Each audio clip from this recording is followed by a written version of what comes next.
Welcome to Food Talk for Health. Here is your host, Tonia King.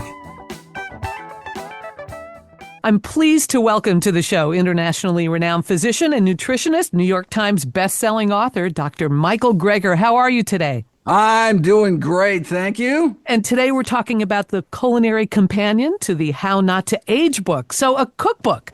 Do you like to cook? I do like to cook. In fact, even if I didn't like to cook, I mean, that's the one way we have control over our diet. You get even these so-called healthy restaurants, they're catering to the masses. So, of course, they're adding the, extra salt and sugar and fat back to the kitchen to, otherwise they'll just get outcompeted by some other restaurant that tastes healthier.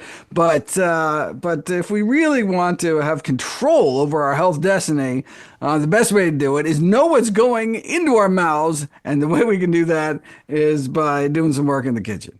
Well, I would think with all the research that you've done over so many years, you've identified certain foods that really can help. So let's talk a little bit about that in detail. Are there certain foods you recommend for certain ailments? Oh, yeah, certainly. So in How Not to Age, in terms of, for example, our joints, there are clinical trials that have shown that strawberries, rose hips, ginger, and turmeric can help with osteoarthritis of the knees, which is the leading cause of physical disability among older adults. The herb saw palmetto fails to help with enlarged prostates, but what has been shown to work is flax seeds, pumpkin seeds, and cranberries. Cranberries can also help with overactive bladder syndrome. Pumpkin seeds, along with soy foods and chili peppers, have been shown to protect against hair loss. And topically, you could use a diluted rosemary essential oil. It appears to work as well as the drug Rogaine in terms of keeping your hair.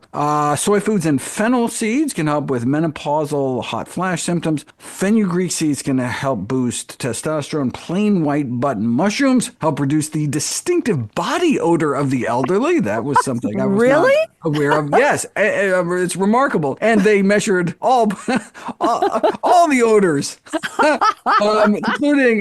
including having researchers go and sniff after they use the bathroom. Oh my goodness! And we're able to find it's interesting. There's your skin flora, your microbiome on your skin actually changes as you age. Produces this particular compound that has this distinctive body odor of the elderly, but white button mushroom to the rescue. What else do we have? Nitrate-rich vegetables like beets and the greens can help maintain muscle mass and performance. Broccoli family vegetables and garlic can boost immune function. Greens and berries are probably the best foods for your brain and your vision. And although sun protection is really the most important thing to slow skin aging, honeybush tea, almonds, and cocoa powder have been shown to reduce wrinkles. My goodness. Most people don't even think about that stuff. How often are we thinking about pigeonholing certain foods to do certain things? That's why this book is it's wonderful that you are providing the recipes, because that helps put it all together. They're categorized by kind of meals. So for breakfast, there are savory options like breakfast burritos, egg-free frittatas, sweet options like baked carrot cake oatmeal or a millet brunch cake with strawberries. For lunch, there's lots of soup salad sandwich type options like oyster mushroom chowder, a Thai purple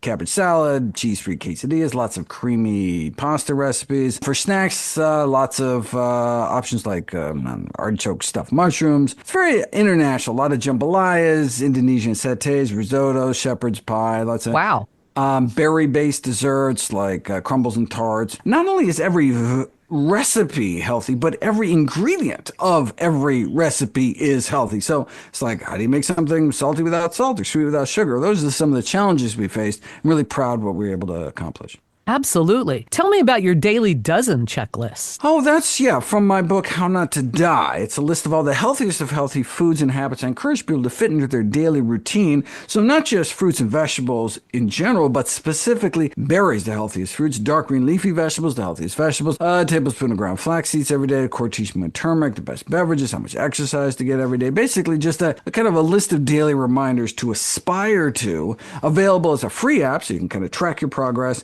called Dr. Greger's Daily Dozen. I love it. It's a guide that you can just keep right on the counter. Indeed. I used to have it as kind of a whiteboard on my fridge, but now it's on an app. It's easy to click through. Everything is easy on an app, isn't it? Exactly. So we're talking specifically about a plant-based diet here. I mean, we should try to eat primarily plants, not necessarily exclusively plants. Plant-based diet is really more just about maximizing the intake of the healthiest foods. As a physician, labels like vegetarian or vegan, I mean, that just tells me what you don't eat. I mean, to actually eat vegetables? And look, it doesn't matter what you eat on your birthdays, holidays, special occasions, but on a day-to-day basis, we really should try to, center our diets around, natural foods from fields, not factories, these unprocessed plant foods. Real whole food is the key, isn't it? I love it. Absolutely. Hey, any chance that we could dig into a couple of these recipes? Can you actually tell me how to make something that's in your book? Whatever you want to make. I've got the book in front of me. You pick. Well, we got a stuffed pepper recipe. We got a winter vegetable stew. We got cabbage rolls. So I think we have a nice pesto recipe in here. Ooh, that sounds delicious. Pesto season. Oh, well, all right. We've got all sorts of pesto-y things. Let's do a nice spinach walnut pesto. Let me see. Oh, so this was a spiralized zucchini noodles with spinach walnut pesto. Ooh, yummy. We have the walnuts for omega-3s. Of course, instead of spinach, you can use kale or chard.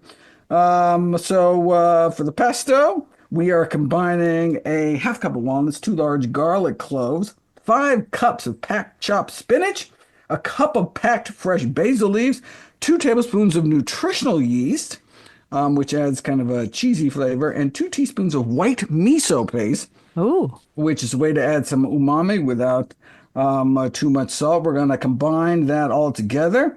Pour in a third a cup of hot water to blend well, set that aside. And then using, if you're not familiar with this, it's a lot of fun, using a vegetable spiralizer. Or you could just take kind of a julienne vegetable peeler to cut zucchini into these spirals or strands.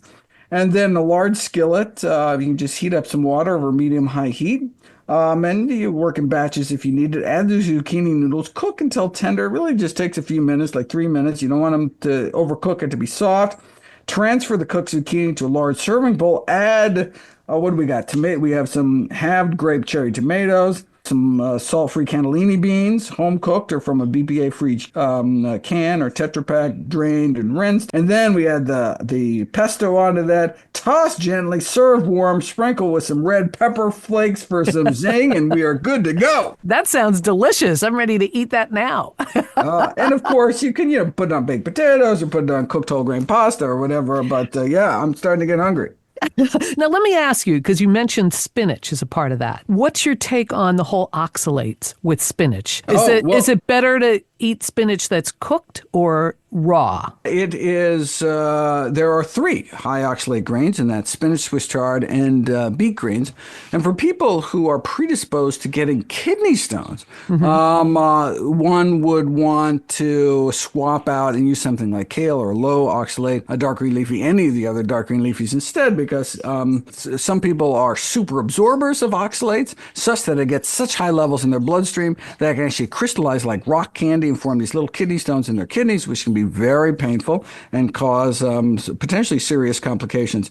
And so there's some other foods, chaga mushroom powder, star fruit. You wouldn't want to eat more than kind of a cup of nuts at a time. I'm trying to think of some other high oxalate foods. So for those people predisposed to these kidney stones, I would want them to swap out something instead of spinach. All right. That's really interesting. We're talking with Dr. Michael Greger about his brand new cookbook. Is this officially your first cookbook, so to speak? No. So I've had a companion cookbook for each of my major books. How Not to Die cookbook, How Not to Diet cookbook, and then finally How Not to Age cookbook. I'm currently working on my next book, How Not to Hurt, Natural Alternatives for Pain Management. And yes, I will have a How Not to Hurt cookbook, which will be out, I think, 2028. Oh, my goodness. That feels so far away, doesn't it? Yeah, it better be. It's a lot of work I still need to do. Where can we find more information about everything you're doing and what you've already put out? Everyone can go to nutritionfacts.org where you can get all my work free. I think it's important to note I don't receive a penny from any of my books. All the proceeds I receive from my books are all donated directly to charity. I just want everyone to enjoy the longest, healthiest life. What a wonderful thing to do. I really appreciate your time today, Dr. Greger. Thank you so much, and looking forward to coming back. Absolutely. You've been listening to Food Talk for Health with Tonya King. Thanks for joining us. Eat well to be well. We hope you'll subscribe to this podcast. Thanks for listening to Food Talk for Health.